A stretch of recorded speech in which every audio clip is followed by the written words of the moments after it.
rapide en fonction de l'éclairement. En d'autres termes, l'allumage de l'éclairage pourrait se faire progressivement en fonction de la baisse de la luminosité, Benoît Vassard. Pour économiser l'énergie des 11 000 poteaux d'éclairage disposés le long des autoroutes wallonnes, il n'existait pas jusqu'à présent d'autre moyen que d'éteindre des séries complètes de poteaux et de plonger ainsi dans le noir des tronçons entiers d'autoroutes. Impossible de moduler l'éclairage en jonglant avec les différentes lampes de chaque poteau. En fait, lors d'une transmission électrique à basse tension, l'onde porteuse est chargée de véhiculer ses commandes, mais pas sur une longue distance.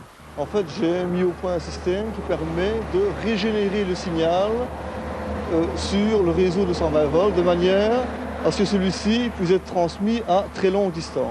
Lorsque le signal est trop faible, peut être transmis beaucoup plus loin.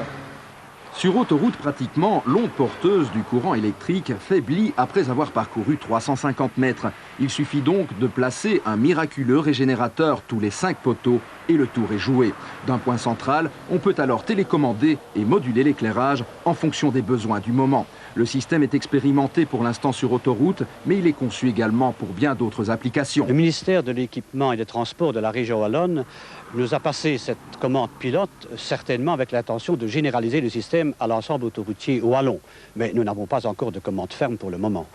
Mais par ailleurs, il existe pas mal d'autres applications, comme par exemple le retour d'informations pour contrôler les lampes défaillantes, comme la possibilité de placer une interface téléphonique branchée sur le secteur 220 volts, ou encore d'interconnecter les ordinateurs, les réseaux d'ordinateurs sur le réseau 220 volts.